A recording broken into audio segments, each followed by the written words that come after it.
¿Sabían ustedes que existe una fórmula para superar la pobreza? Quizás esta es una pregunta que probablemente no tiene una varita mágica de respuesta, pero sí tiene datos que ayudan a su solución. Para eso vamos a conversar hoy con una investigadora, con una persona que ha trabajado mucho en temas de educación y de pobreza, y hoy en día nos acompaña Ángela Granger al podcast Prende el Foco por Cartagena, un podcast de la Fundación Santo Domingo. Muchas gracias a todos los que nos escuchan. Gracias, Ángela, por aceptar esta invitación. No, muchísimas gracias a ti, Álvaro, y un saludo muy especial a todos los que nos estén escuchando o viendo. Les agradecemos a todos nuevamente esta oportunidad. También esperamos que este programa sea del agrado de todos. Tratamos de dividir nuestra sesión en 3 grandes bloques. Hablamos del pasado, del presente y del futuro. Y lo hacemos con el ánimo de organizar la conversación alrededor de 3 grandes ejes. El primero preguntándote, Ángela, que nos cuentes de tu historia personal, de cuál es tu conexión con Cartagena y por qué Ángela Granger se dedica fundamentalmente a esto que probablemente englobaríamos en la investigación social. Claro que sí. Bueno, Ángela es cartagenera 100%, hija de padres cartageneros. Yo nací en Cartagena, crecí en Cartagena, estudié todo mi colegio en esta ciudad y ya luego sí me gané una beca para estudiar en la Universidad del Norte Economía, y desde entonces he estado un poquito más con un pie en Barranquilla, pero siempre con un pie acá en Cartagena. También los últimos 2 años estuve viviendo acá. Entonces, sobre mí, bueno, soy economista, tengo una maestría en economía, también un poco la pregunta que siempre me hacen, y yo siempre digo, voy a grabar un podcast para no tener que repetir esto cada vez que me lo preguntan. Y ya llegaste al momento, sí. Por el apellido. Entonces, bueno, ya así de abuelitos paternos, pues mi abuelito es estadounidense, llegó a Cartagena en un contexto muy interesante que espero poder escribir pronto sobre eso, pero llegó a Cartagena como ingeniero de minas, también por su papá, es decir, mi bisabuelo. Y bueno, llegaron como en todo el contexto de la negociación del canal de Panamá, etcétera, etcétera. Y bueno, eso los trajo a Cartagena, se casó con una cartagenera que era su secretaria, mi abuelita Luisa. Y bueno, aquí estamos desde entonces. Y bueno, desde el principio de mi carrera profesional he estado muy ligada a los temas de investigación. Aterricé en mis prácticas profesionales en Fondesarrollo, que como ustedes saben, pues es uno de los principales centros de estudio de temas regionales. Y tempranito en esa época recibí lo que yo siempre, un poquito de gallo, digo, la llamada millonaria de Adolfo, que estaba buscando un asistente de investigación, y pues desde entonces ahí sí me terminé de vincular con los temas regionales, que hasta el son de hoy, casi 7, 8 años después, pues me tienen obsesionada, y en los que he ido tratando de generar una contribución y aprendiendo muchísimo y comprendiendo un poquito mejor todo lo que nos pasa para tratar de generar ideas. Por aquí tuvimos también a Adolfo Meisel como uno de nuestros invitados, en donde pudimos hablar de una manera bastante amplia sobre su historia personal. Yo digo que ese es de las personas que entre cartageneros y barranquilleros se lo pelean. Total. Porque realmente ha vivido entre las 2 ciudades y ha contribuido en ambas de una manera tal que de verdad les damos las gracias a Adolfo por su trabajo en pro de la región y hoy en día al frente de la Universidad del Norte. Bueno, tú sabes que desde la Fundación Santo Domingo trabajamos 4 grandes líneas estratégicas: la salud, la educación, el medio ambiente y el desarrollo territorial. Y específicamente dentro del desarrollo territorial, pues inmediatamente sale a flote los temas de pobreza. Es así como nos hemos tratado de organizar para generar al interior de la fundación las alianzas necesarias que contribuyan a la superación de la misma, siendo la fundación realmente dentro de su propósito superior, pues igualmente busca que más personas puedan proveer bienestar a sus familias y hacer de este un país más equitativo y sostenible. De ahí la necesidad de poder trabajar por estos temas que son estructurales. Y quisiera pues referirme a eso específicamente porque, conociendo mucho de lo que has venido haciendo, pues en tus estudios has querido entender esas causas, esos factores determinantes de la pobreza en Cartagena, en nuestra región. me gustaría empezar por ahí. ¿Crees que haya unas causas determinantes de la pobreza? Álvaro, yo creo que hay sí unos temas estructurales que están detrás del fenómeno de la pobreza, ¿no? Muchos de esos temas empiezan por otro tema que tú acabas de mencionar que tiene que ver con la educación. Y a la vez yo creo que los determinantes de la pobreza están muy asociados a la salida, a lo que brinda también el camino de salida de la pobreza. Entonces, lamentablemente, pues nosotros en Colombia tenemos unos niveles muy bajos de educación y eso está asociado, yo creo que a la persistencia de la pobreza y lo difícil que ha sido superarla, por lo menos en términos monetarios. Y si quieres ahorita pues hablamos como también de esas dos distinciones que tenemos en Colombia que están asociadas a distintas y complementarias, exacto, distintas formas de entender la pobreza, pero que también son complementarias. Una tiene que ver con la perspectiva monetaria, que es esta idea de que los hogares no tienen los ingresos suficientes para alcanzar un nivel de vida mínimo que está asociado a una canasta básica de bienes y servicios, y es lo que usualmente nosotros llamamos pobreza monetaria y que en Cartagena pues está alrededor del 40%, que es una cifra bastante más alta que la del promedio nacional. Y luego pues está la perspectiva multidimensional que llegó hace un poquito más de una década a complementar y decir, bueno, sí, la perspectiva monetaria es solo una manera de entender la pobreza, pero también la pobreza más allá de tener o no tener los ingresos es un conjunto de capacidades que tienen las personas de obtener bienestar. Y esas capacidades están asociadas a unos medios de vida que van más allá del ingreso y tienen que ver con estar sano, con tener educación para salir adelante, con tener acceso a una vivienda digna que te permite desarrollarte como persona, etcétera, etcétera. Entonces, cuando uno mira lo bonito de la pobreza multidimensional es que en su estructura y en el índice que nosotros hemos creado para Colombia están unos aspectos claves relacionados con la pobreza y con las condiciones de vida de la gente. Ahí está uno de los que te acabo de mencionar que tiene que ver con la educación. Y otro muy importante tiene que ver con la inclusión productiva de las personas, ¿no? Y es que las personas tengan la capacidad de insertarse exitosamente en el mercado laboral para obtener los medios pues para tener una vida digna. Y en eso pues nosotros tenemos muchos retos pendientes. Otros retos en los que hemos evolucionado de mejor manera tienen que ver, por ejemplo, con las condiciones de vivienda, con el acceso a servicios públicos y un poquito detrás de las causas estructurales de la pobreza, y aquí sí Adolfo seguramente sería como el experto, pues también están muchos temas históricos e institucionales pues ligados incluso a una ciudad como Cartagena. Yo siempre lo digo porque las diferencias entre Cartagena y Barranquilla no son de ahora, son históricas, pero son dos ciudades que se formaron totalmente diferentes, ¿no? Cartagena fue la principal ciudad de la colonia, el principal puerto de entrada de esclavos. Eso nos dejó lamentablemente unas instituciones muy inequitativas, muy desiguales y unas dinámicas de clases sociales que son muy distintas a las que se formaron, por ejemplo, en Barranquilla, que fue una ciudad que se formó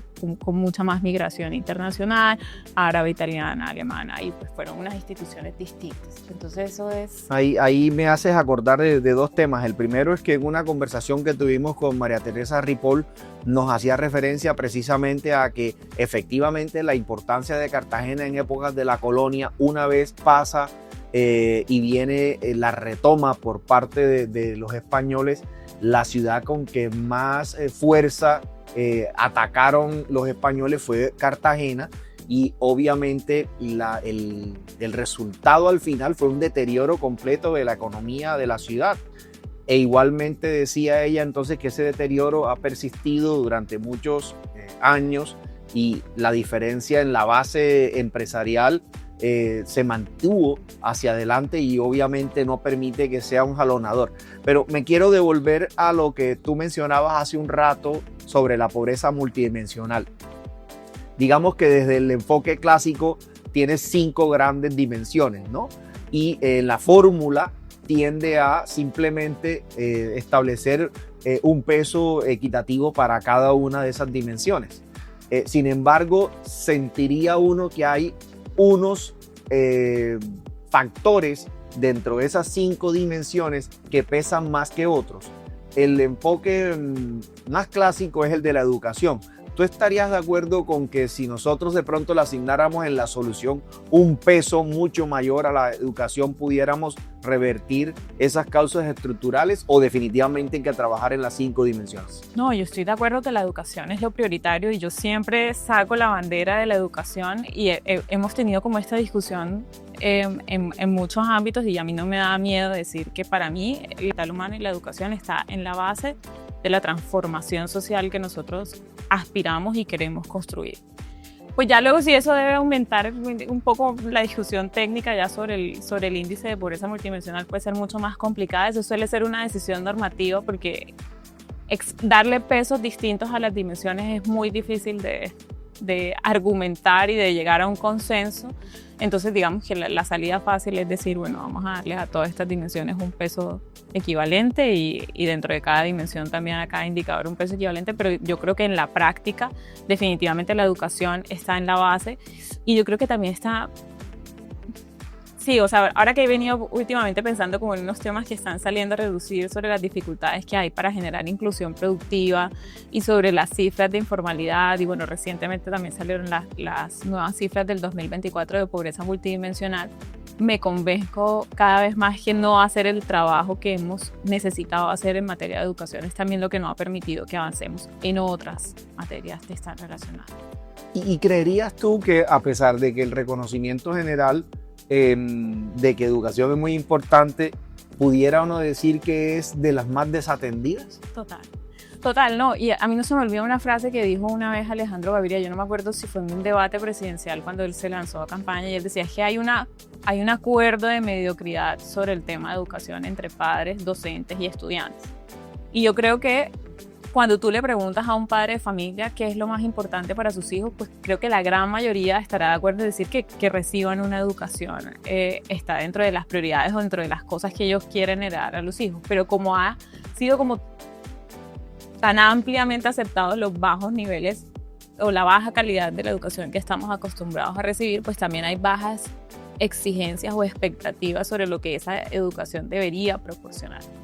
Y eso desde el punto de vista de la demanda, ¿no? O sea, creo que realmente sí somos, lamentablemente, y eso está asociado como a otras causas, como sociedad nos hemos conformado con una educación de mala calidad en general.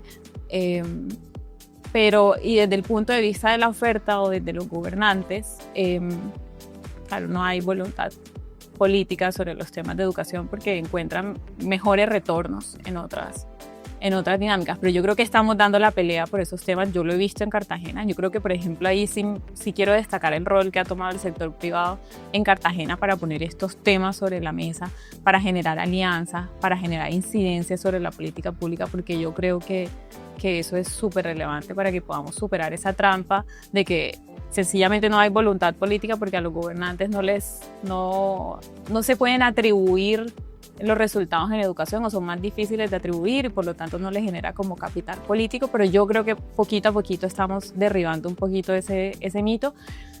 Y también ha sido casualmente una de las cosas en las que medito ocasionalmente sobre esa idea de que toma demasiado tiempo obtener resultados en educación. Yo creo que el mundo está avanzando tan rápido, estamos proporcionando soluciones tan rápido en muchos temas al mismo tiempo, que yo creo que si nos los propusiéramos, si pusiéramos la voluntad, los recursos, el esfuerzo, el trabajo, en cortos periodos de tiempo nosotros podemos obtener resultados lo suficientemente buenos para incentivar a invertir en estos temas que son tan fundamentales. Mira que en Cartagena, como vamos en sus investigaciones sobre la percepción de calidad, la gente no califica mal la educación en Cartagena, ¿no? Un poco corroborando lo que tú decías hace un rato.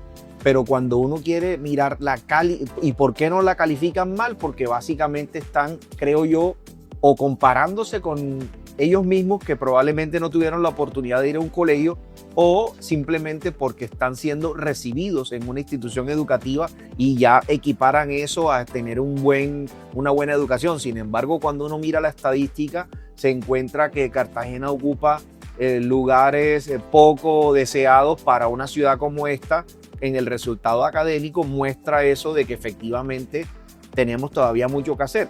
Sin embargo, creo que tú lo mencionabas ahorita, por lo menos uno nota en esta administración un genuino interés de querer trabajar por esos temas estructurales y están queriendo, además de trabajar en infraestructura, trabajar en calidad y también trabajar en primera infancia. Me parece que ese es un tema súper relevante porque en primera infancia es donde está esa semilla que se siembra. Desde la fundación trabajamos con ese enfoque de toda la trayectoria educativa y creemos firmemente que es ahí donde puede haber pues un primer paso bien dado, ¿no? No sé si también tú has alcanzado a mirar los temas de primera infancia en tus estudios y qué han dicho sobre eso en Cartagena o qué reflexiones tienes sobre ellos. Mira, sobre educación, yo no soy la más experta en primera infancia, pero sí cuando me preguntan como qué hay que hacer en educación, yo digo, y sobre todo porque lo hemos estudiado desde un enfoque regional, a eso le dedicamos mucho tiempo con Adolfo y Cartagena ha sido como una de nuestras principales obsesiones y frustraciones también.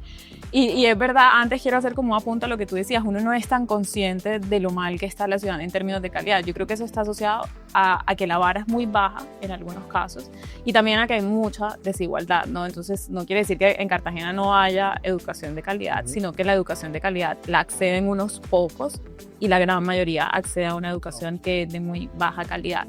Y cuando uno mira al nivel de que nosotros hemos hecho como este estudio histórico con Adolfo de los últimos 20 años y uno ve un retroceso en términos relativos, no en términos absolutos. En términos absolutos pues, vamos obteniendo mejores puntajes en promedio, pero cuando medimos nuestra distancia del promedio nacional cada vez estamos más lejos. Bueno, eso hasta hace 2 años, pero igual eso sí toma tiempo revertirlo, pero no somos conscientes y cuando vemos el Club de Convergencia de Cartagena encontramos que está, o de Bolívar, está con departamentos como Putumayo, Guaviare. Eso no se justifica que una ciudad con las oportunidades que tiene Cartagena a nivel económico no esté dando los resultados que esperamos a nivel educativo. Entonces cuando me preguntan qué hay que hacer, yo siempre digo, mira, la educación, a la final de la educación yo siento que la intuición es muy sencilla. Primero, los niños tienen que ir al colegio. O sea, eso es lo fundamental. Para obtener cualquier resultado, los niños tienen que estar en el colegio. Entonces, nosotros en eso hemos avanzado mucho en los últimos 50 años. En general, uno encuentra que los niños asisten en colegio en primaria y secundaria. Pero tenemos 2 grandes retos ahí, y es al inicio y al final. Entonces, en la primera infancia, más o menos la mitad de los niños no accede a educación inicial en Colombia en general, y en Cartagena estamos ahí muy cerquita de los promedios. Y eso es un reto significativo por muchas razones, porque durante esos 5 años, como tú lo acabas de mencionar, pues se gesta como todo lo que va a ser el desarrollo cognitivo, emocional, físico de los niños. Y también genera otras externalidades en el hogar, por ejemplo, como liberar tiempo de las labores de cuidado de las mamás, etc. Entonces, recuperar lo que no hacemos en esos primeros años de vida en educación es muy costoso después. Y bueno, luego el reto que hay al final, que es retener a los estudiantes hasta que terminen el colegio, y yo creo que eso tiene que ver un poco más, ahí es una decisión prisma racional de que ellos perciban que hay un retorno en continuar en la escuela. Después de que los niños están en la escuela, lo segundo que hay que hacer es que reciban la educación en la suficiencia adecuada. Y cuando digo suficiencia adecuada es en el número de horas adecuadas. Es que la gran mayoría de los estudiantes en Colombia, la manera que nosotros encontramos para que todos los niños accedieran a la escuela fue este tema de las jornadas dobles y triples. Entonces, por ejemplo, en Cartagena, una cosa así, menos del 20% de los estudiantes están en jornadas únicas, es decir, que van al colegio por más de 4 horas. Entonces, ponte a pensar, claro, las brechas que hay con respecto a los estudiantes que van a colegios privados, que van 7 u 8 horas al colegio. Entonces, ahí tenemos un reto de la suficiencia de la educación. Y luego, eso es en el papel. Que ya luego en la dinámica, cuando uno va a los colegios, yo me he impresionado. Yo un día iba a hacer estábamos haciendo como unas visitas y un recorrido, y decía, bueno, si tú quieres ver estudiantes, ven de martes a jueves, porque los viernes no están, porque bueno, ya hay unas dinámicas de la casa, y los lunes pues los papás no los mandan a veces, tal. Entonces, en suficiencia, en términos de cantidad de horas efectivas de enseñanza, tenemos unos retos fundamentales. Y luego el tercer gran reto pues tiene que ver con la calidad. Entonces, digamos que yo creo que en educación está bastante claro dónde hay que intervenir, pero obviamente no es sencillo, pero ahí estamos trabajándole para superar algunos de estos retos en Cartagena. Estoy 100% de acuerdo contigo, y lo complicado es que uno pudiera no simplificar la respuesta, pero sí entender que hoy en día el diagnóstico, tal cual como lo acabas de decir, corresponde a lo que uno debería hacer. Sin embargo, uno encuentra muchas dificultades en que eso se vuelva un compromiso de largo plazo.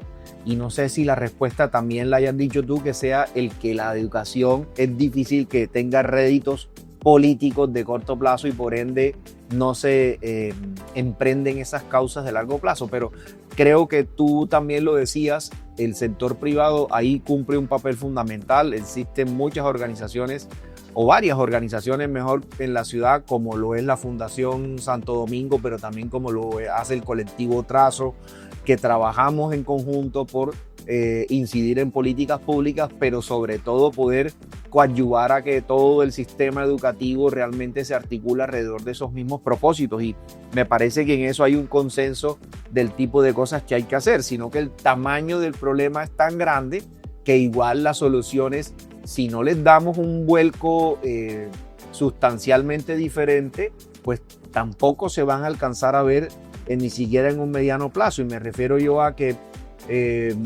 las deficiencias en las infraestructuras educativas que hoy en día existen, sumado eso a la necesidad de ampliarlas o de casi que incrementarlas en un porcentaje altísimo para poder tener jornadas únicas, pues hacen que uno vea la solución muy lejana. Pero asumamos que tenemos una ruta y asumamos que vamos a encontrar la forma de lograrla. Y quisiera pasar a la siguiente parte de la pregunta, que es si esta es la base de la solución y nos quedan todavía otras 4 dimensiones por atacar. ¿Hay alguna que tenga el segundo lugar en tus prioridades de cómo trabajar estructuralmente para superar la pobreza?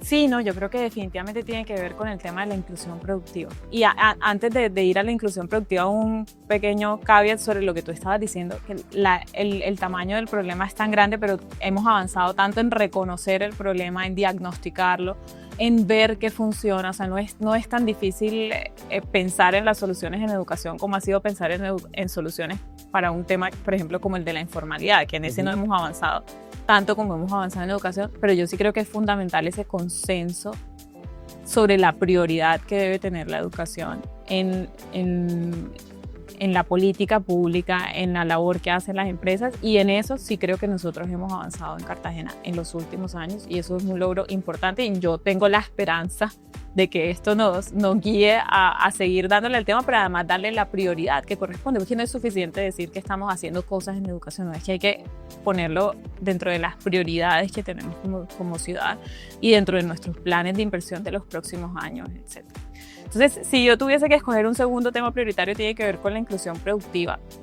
Y ahí voy a aprovechar lo que estábamos hablando ahorita de pobreza multidimensional, que salieron las cifras la semana pasada, para contarte un poquito, porque bueno, en Inclusión, que es la firma con la que yo estoy trabajando actualmente, publicamos un balance muy general de los resultados en pobreza multidimensional que publicó el DANE, porque no solamente publicaron los de 2024, sino que por fin hicieron como el empalme de la serie desde el 2010. Y yo creo que ahí quedan unos mensajes muy interesantes a nivel nacional que voy a aterrizar rápidamente a Cartagena. Entonces, a nivel nacional, el primer mensaje es: en los últimos 15 años hemos avanzado muchísimo. O sea, no existe ese diagnóstico catastrófico de que nosotros no hemos hecho nada en materia de pobreza en Colombia.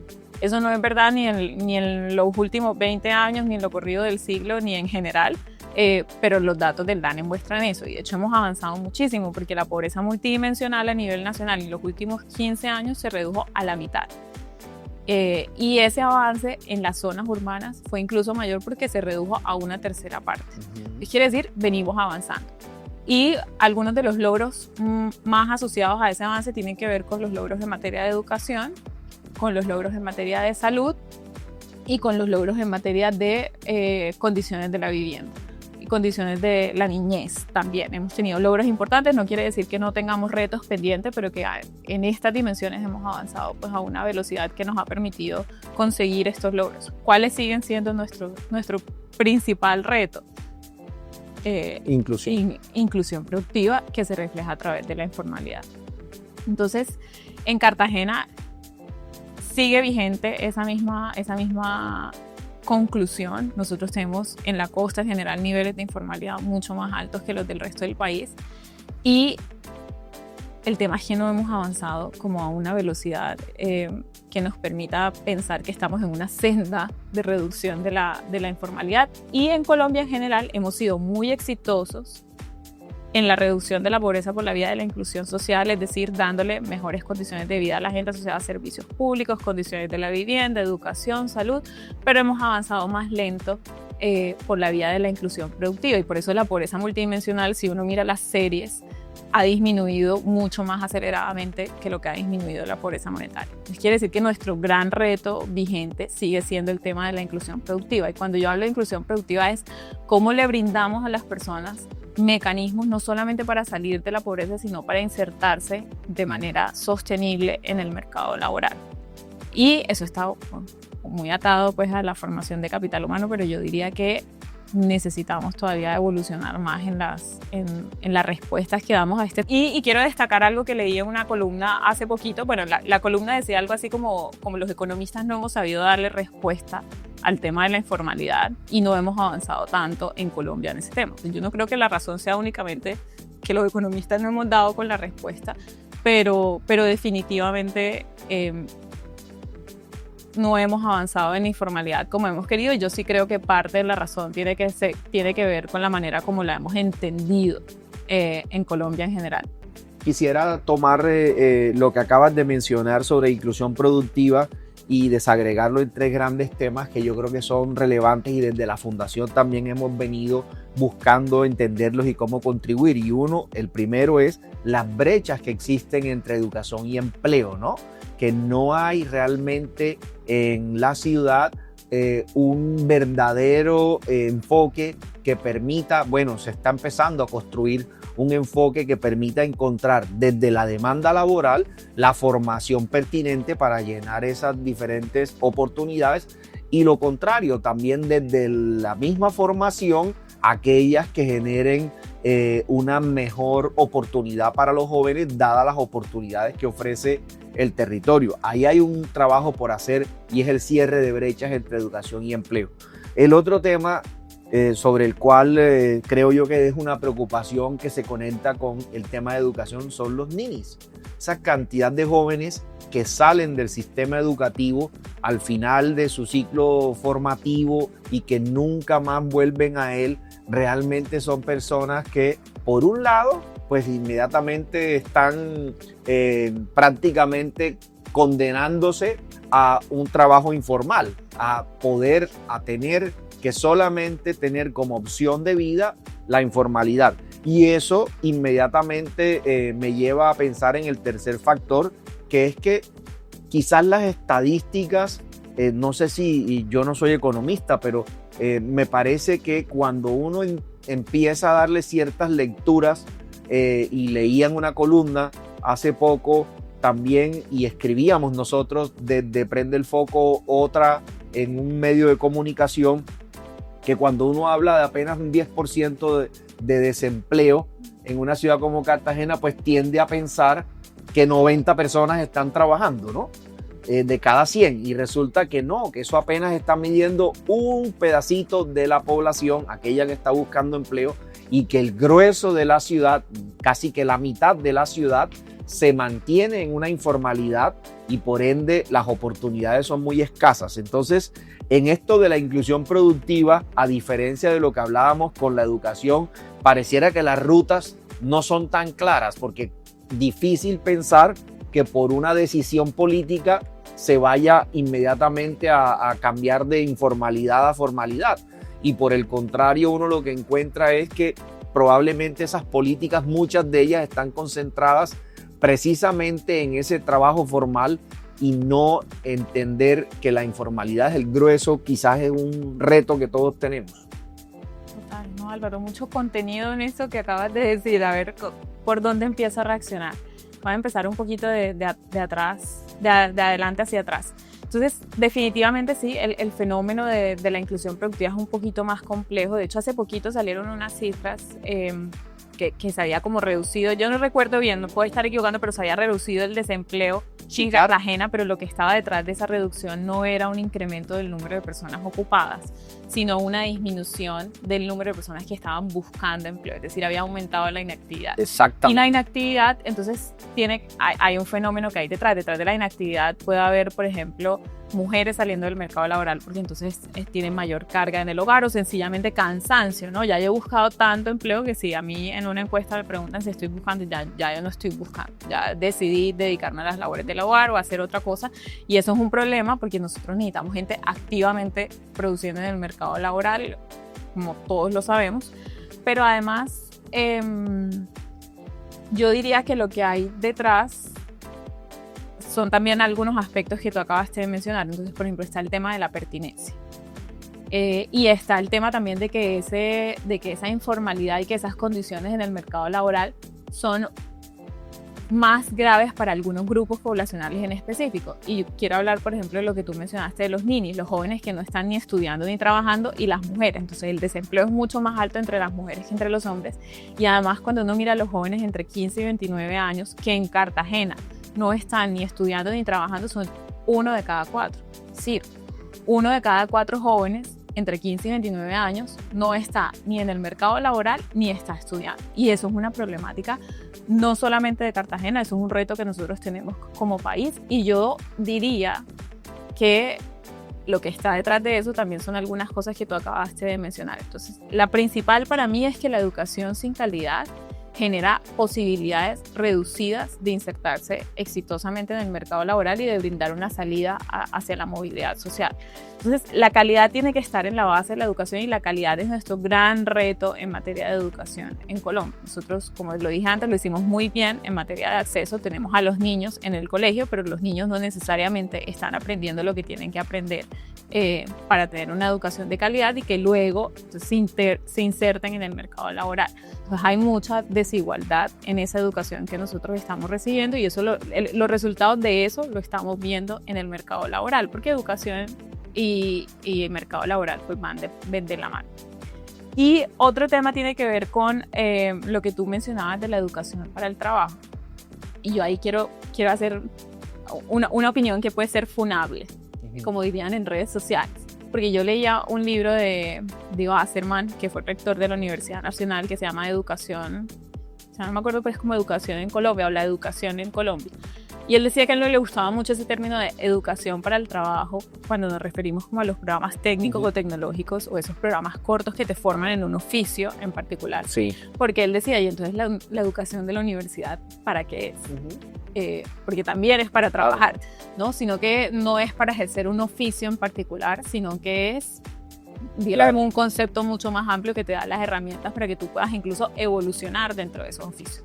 Entonces, si hablamos de esta educación técnica o tecnológica, que yo sí creo que es una apuesta que tenemos que hacer, y es una apuesta en la que la región Caribe hemos estado rezagados. O sea, cuando uno ve, por ejemplo, inscritos en el SENA, y también cuando analiza la inclusión laboral de esos graduados del SENA, es mucho más alta en el resto del país que en la región Caribe. Y eso se mira desde la oferta, desde los estudiantes, en fin, o sea, en materia de formación técnica y tecnológica en el Caribe tenemos un reto importante. Y yo creo que eso está dentro de la solución para estos problemas que estamos hablando. Por ejemplo, jóvenes que no están estudiando ni trabajando, porque la educación universitaria no es una opción para ellos, ¿sí? No está la oferta, y probablemente no es ni siquiera para muchos de ellos la mejor de las opciones, porque ellos necesitan rápidamente generar ingresos para sostenimiento, ¿no? Porque tienen unas necesidades apremiantes que necesitan resolver en el corto plazo. Y del otro lado están las empresas o el mercado laboral, que necesita unas habilidades que hoy no está encontrando fácilmente en la oferta de trabajadores que está actualmente. Entonces ahí realmente yo siento que tenemos una oportunidad de conectar las necesidades del mercado laboral con la formación que nosotros ofrecemos en la ciudad y en general en Colombia, para resolver un problema que es fundamental, que tiene que ver con estos jóvenes que están fuera del mercado laboral. Y principalmente eso, hay un montón de otras cosas. Escuchándote, de pronto reaccionaría yo reafirmando lo que ya tú acabas de decir, y pareciera que estos temas de desigualdad e inclusión afectan de mayor manera a jóvenes y a mujeres. Y creo que esa es una variable que también nos debe indicar inmediatamente una prioridad. creo que como ciudad tenemos una deuda, pero también una alarma muy importante, porque esto estamos hablando de que la gente más joven y especialmente las mujeres más jóvenes se encuentran con doble y triple afectación, dadas las mismas características de que el mercado en general educativo, laboral, muestra en ese grupo etario y de género unas deficiencias mucho mayores cuando se habla de mujeres. Dentro de inclusión, ¿han hecho algo sobre el tema? ¿Han investigado algo sobre el tema? Pues yo ahorita no tengo en la cabeza como esto de enfoque de género. He estado como transversalmente cuando nosotros miramos los temas de inclusión productiva y de inclusión social, salen a relucir unas alarmas en materia de género y también con respecto a los jóvenes. Y de hecho aprovecho para hacer la cuña de inclusión. Hace unos años con la Oficina de las Naciones Unidas para América Latina, hicieron este estudio que se llama Inclusión Social e Inclusión Productiva, y lo que hicieron fue crear un indicador que se llama el IMIP y el IMICRO para medir cómo avanzaba el país en materia de inclusión social, de inclusión productiva y también de robustez de los micronegocios, que es que están los micronegocios hacen parte esencial de nuestro tejido productivo, y creo, ahora que menciono lo de los micronegocios, que también ignorarlos por tanto tiempo y pensar que allí solamente hay economías de supervivencia y que no hay salidas sostenibles de la pobreza ha sido uno de nuestros grandes errores. Entonces, por ejemplo, eso es una contribución que ha hecho Inclusión, que está allí, ustedes lo pueden buscar en internet. Si nos los haces llegar, lo colgamos aquí en el link del podcast para que cualquiera que nos está oyendo lo pueda bajar el estudio y tenga pues acceso a esa información, que me parece muy relevante, porque realmente aquellas personas que en últimas no tienen acceso a un empleo formal, por lo general terminan emprendiendo, y emprendiendo el primer paso se vuelve un negocio inicialmente de subsistencia, pero que pudiera tener todo el potencial de ayudar a superar esas condiciones de pobreza. Nosotros trabajamos mucho en ese tema desde la fundación, junto con otros aliados que tenemos. Hay una alianza muy importante que le llamamos Juntémonos, en donde nos hemos reunido, en este caso con la Fundación Grupo Social, para trabajar una ruta de emprendimiento para fortalecer en la Comuna 6 y en Bicentenario a ya cerca de 500 pequeños emprendedores que nos han mostrado efectivamente que a través de ese negocio pequeñito, pues en su mayoría, realmente tienen a través de él su medio de subsistencia. Y me parece muy interesante que las cifras así lo corroboran, porque nos permite seguir mejorando el modelo. Esto es un modelo que realmente está en pleno renovación, y hemos seguido ensayando fórmulas y cada vez estamos más cerca de algo que creemos puede ser más funcional. Y déjame, te cuento ahí un datico, y es que esta medición que hace Inclusión es particularmente sobre el tema de los micronegocios. Lo que encuentra es que cerca del 20-30% de los micronegocios que existen en Colombia, y yo sé que esa cifra en Cartagena es cercana como al 68%, si mal no recuerdo, si nosotros tenemos cerca del 30% de los micronegocios que tienen el potencial de ser negocios robustos para brindar salidas sostenibles de la pobreza e insertarse exitosamente en el mercado laboral. Entonces, está la creencia de que estos son únicamente, de que todo lo que es micronegocio es pequeño, es solamente economía de subsistencia, que no se puede llegar ahí al mercado formal. Pero lo que encuentra esta medición, que es una medición multidimensional que tiene en cuenta distintos aspectos de estos negocios, por ejemplo, si tienen o no tienen cámara de comercio, si usan o usan medios digitales de pagos, si usan o no redes sociales para la promoción, es que juntando algunas características, hay unos negocios, el 30%, más del 30%, que tiene el potencial de brindar un camino de salida de la pobreza sostenible. Y es un potencial que nosotros tenemos que aprovechar, y que yo creo que a nivel macro, país en general, no le prestamos tanta atención. Yo creo que ahí hay un insumo importante, por ejemplo, para superar esto que estábamos hablando ahorita de la informalidad, para promover la inclusión productiva. Obviamente no es la salida única, nosotros necesitamos también de ese tejido productivo de grandes empresas, industrial, que absorbe mano de obra, etcétera, pero ese 30% es un 30% que es valioso y que ha mostrado, y bueno, esto lo conoces tú mejor que yo, que brinda oportunidades a las personas. De acuerdo, no, me parece súper importante el comentario que haces, y sobre todo que no conocía la estadística, pues basadas por supuesto en el estudio de ustedes, de atribuirle a ese grupo de empresas que un 30% realmente pueden ser dinamizadores y realmente ayudar a esas familias a salir adelante, creo que es un número súper importante que no deberíamos dejar a un lado. Lo otro que quería también preguntarte era un poco refiriéndome a los temas ya más políticos, por decirlo así, que uno quisiera pues entender que la ciudad igualmente hoy en día está en buen camino, que estamos por lo menos viviendo una época de optimismo, pero que realmente, como bien lo decías tú, los cambios en estas variables tan complejas, sobre todo aquellas relacionadas con pobreza, pues no se ven en un periodo de gobierno, sino en el largo plazo. ¿Hay algo que consideras que sea una recomendación importante para una administración como esta y la que sigue, que sea como algo no negociable en el camino de superación de la pobreza? Uy, yo diría que ¿cómo lo digo? Políticamente correcto. Dale, y si no lo borramos.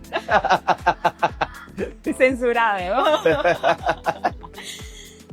Mira, yo creo que, y voy a leer voy a decir un poco como yo entiendo o como yo leo lo que está sucediendo actualmente en Cartagena. Yo creo que se ha levantado un liderazgo y eso es algo que yo aplaudo y que considero importante y que nos da esperanza sobre el futuro.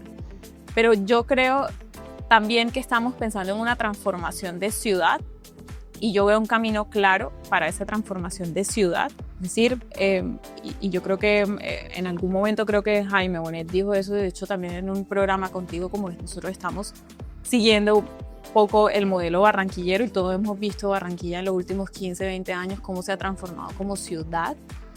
Pero yo no estoy tan segura de que el panorama de la transformación social sea parte de la apuesta de esa transformación de ciudad.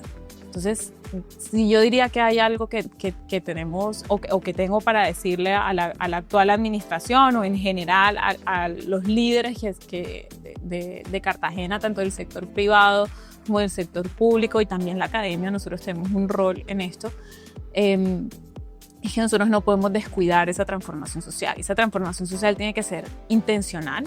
O sea, nosotros nos tenemos que proponer como ciudad reducir pobreza multidimensional, reducir pobreza monetaria, generar inclusión productiva. Nosotros tenemos que tener metas en esos indicadores que sean metas ambiciosas y que correspondan con el dinamismo económico que nosotros tenemos como ciudad, que cierren brechas que se han ampliado en las últimas décadas. O sea, Cartagena se ha rezagado incluso con respecto al resto de la región en esos temas. Yo hace poquito saqué una columna como del torneo de la pobreza en la región Caribe y ahí un poco lo que decíamos eran los que estaban en la categoría A, que lo estaban haciendo bien o mejor que el promedio. Entonces ahí estaba, por ejemplo, Montería, Sincelejo, luego los que estaban en la B y Cartagena quedaba en la C porque estábamos mal y estábamos reduciendo pobreza a menor velocidad que el resto. Entonces, y esos que están en la A, ¿qué están haciendo bien? Por ejemplo, Montería, pues yo voy aquí a arriesgarme a decir algunas cosas porque no conozco la labor de la ciudad, pero por ejemplo, cuando uno mira Montería lo está haciendo bien en la educación. Y lo está haciendo bien en la transformación, está reduciendo pobreza más rápidamente. Ahora ya hay unas dinámicas económicas que seguramente están respaldando esa salida de la pobreza. Pero es importante que ese crecimiento económico sea pro pobres, que entonces eso también es como la alarma para Cartagena. Cartagena es una ciudad que económicamente lo ha hecho bien durante todos estos años, pero ese crecimiento económico no ha reducido pobreza. ¿Por qué? Porque eso no sucede por ósmosis. O sea, eso tiene que ser intencional. Y también por eso es mi alarma hoy. Queremos transformar la ciudad, pero que esa transformación de la ciudad también sea una transformación social que le pega a los pobres y ojalá le pega a los pobres más que al resto de la población, porque eso es lo que disminuiría desigualdad, promovería la equidad y solucionaría muchos de los temas sociales que nosotros hoy tenemos. Pero definitivamente, por ejemplo, ese son el tipo de preguntas que nos tenemos que hacer. Quienes lo están haciendo bien, ¿qué están haciendo? Bogotá, por ejemplo, sabemos que Bogotá, bueno, es la ciudad con mejor desempeño, pero Bogotá tiene una política social también muy fuerte, muy rígida, no solamente en reducción de la pobreza, sino, por ejemplo, preocupándose por poblaciones que tradicionalmente han sido ignoradas, como los pagadiarios, por ejemplo, o los habitantes de calles. Entonces nosotros necesitamos ir y ver afuera del país qué están haciendo nuestros países, pero en materia de transformación social, porque yo veo claro las impresiones que nosotros y las apuestas que estamos haciendo para que esta ciudad devolverle el brillo a Cartagena para los temas en materia de infraestructura, etcétera, pero la pregunta es cómo esto nos va a generar transformación social, o cómo vamos a usar esto para que sea motor también de inclusión productiva, y especialmente para los más pobres y los más rezagados. Yo creo que eso es una pregunta que nos tenemos que hacer a lo largo de este camino que hemos emprendido, que como te decía ahorita, yo igual tengo mucha esperanza que no tenía antes. Nos encanta lo que dices, y sobre todo tener a cartageneras que están pensando en la ciudad y que contribuyen a través de su trabajo y sus investigaciones con ideas que llegan a reforzar y renovar lo que pues otras también han venido diciendo. La Fundación cree mucho en el poder de las alianzas, y por eso trabajamos de la mano de muchas instituciones en tratar de generar estos movimientos positivos, proactivos, que busquen. Es por eso que apoyamos a, por ejemplo, Cartagena Como Vamos, apoyamos al Consejo Gremial de Bolívar, apoyamos al colectivo Trazo, porque creemos que estamos entre todos sumando hacia una misma dirección. Ya te mencionaba Juntémonos como alianza para superación de la pobreza, muy focalizada en unos sectores, y en el caso de Barú también tenemos una agenda de impacto colectivo que se llama Barú 2030. Yo creo que en eso es una muestra clara de lo que se puede hacer en equipo, pero sin duda hay que seguir haciendo equipo y hay que seguir trabajando de manera colaborativa para realmente solucionar problemas que cada institución por separado va a ser imposible que lo haga. Álvaro, y algo que estaba pensando en eso que tú acabas de decir, también cuál es nuestro rol desde la academia, o desde que nos dedicamos un poco a entender mejor estos problemas, y tiene que ver con que, mira, yo siempre, ¿tú usas el GPS para llegar a los sitios normalmente, o tú eres de los que dirección tal y llegas? Depende de donde esté, pero normalmente uso el GPS. Bueno, exacto. Yo normalmente uso el GPS y yo me considero incapaz ya de llegar a ninguna parte en un sitio, sobre todo cuando no llego a una nueva ciudad, de navegar sin el GPS. Entonces, yo creo que nuestro rol desde la academia, o desde la investigación, o desde la consultoría, o bueno, de quienes nos dedicamos al entendimiento de estos fenómenos sociales, también es aportar dirección hacia esas transformaciones. O sea, entender el problema, desglosarlo, ver cómo hacer una... dentro de todas las posibles soluciones que hay, cuál es la más eficiente, por dónde empezar, cuál es el camino. Ese es el rol que nosotros también tenemos que asumir desde la academia, y por eso también me gusta mucho el nombre de este programa, que es como Prende el Foco para Cartagena. Para mí es como buena parte de ese foco o de esa luz que se puede hacer en medio de un camino que a veces es oscuro, que uno no tiene tan claro cuáles son las inversiones, por dónde empezar, por dónde agarrar el toro, viene desde la academia. Entonces también yo creo que ahí hay una alarma importante, y hemos estado haciendo el trabajo, pero no nos podemos cansar de seguir haciéndolo y de entender mejor estos fenómenos, porque hace parte de la solución indudablemente. Ángela, muchas gracias. Estamos ya llegando al final, y usualmente lo hacemos con unas preguntas rápidas para cerrar esta última parte del podcast, y quisiera preguntarte si te estás leyendo ahora mismo algún libro. Sí, me estoy leyendo varios. Hay uno que me empecé a leer con mucho entusiasmo porque me lo recomendaron mucho, se llama Violeta, de Isabel Allende. Es el primer libro de Isabel Allende que me leo, que bueno, es una autora que me han recomendado muchísimo, y la historia de Violeta es como la historia de una niña contada ya pues en su etapa adulta, y cómo navegó por el siglo XX, imagínate, de 1920, o sea, desde la época de la gripe española hasta la pandemia por COVID, o sea, atravesó 2 guerras mundiales, una pandemia, bueno, en fin. Entonces ahí ando como en ese proceso. Me ha gustado mucho, estoy enganchada con el libro, entonces yo creo que me lo va a terminar rápido. Y hay otro que me leí hace poco, que yo creo que me parece chévere de recomendar, que se llama Lo que no tiene nombre, de Piedad Bonet, que es un poco la historia de ella con su hijo, y en un mundo donde estos temas de salud mental son tan importantes, ese libro a mí me pareció un hit y muy valioso. Muy bueno, así es, aporta muchísimo. Sí. Y ahora que estábamos hablando de nuevas tecnologías y redes, te debo preguntar, por supuesto, si sigues algún podcast. Además de Prende el Foco por Cartagena, Sí, yo escucho podcasts. Bueno, voy a recomendar uno que a mí me gusta porque soy economista y además yo soy súper encarretada con la economía. Entonces, se llama Temporal, no sé si lo has escuchado. Atemporal, claro. Pero es un podcast que yo recomiendo mucho sobre temas de economía, de política. Hay unos invitados muy interesantes, algunos muy controversiales y como que le ayuda a uno a hacerse algunas ideas también de qué están pensando la gente, por ejemplo, que ha tenido en sus manos también mucha incidencia en la política. Sí, también lo sigo, me gusta el tipo de conversación que se genera. Y uno que ahorita fue muy controversial, que bueno, esto ya tiene que ver con los temas de género, es el de Vos Podés, que debió haberse ganado un premio India Catalina, que también tiene como historias inspiradoras de mujeres. Ese también me parece que vale full la pena. Y casi para terminar, ¿alguna película o serie que te estés viendo o hayas visto hace poco?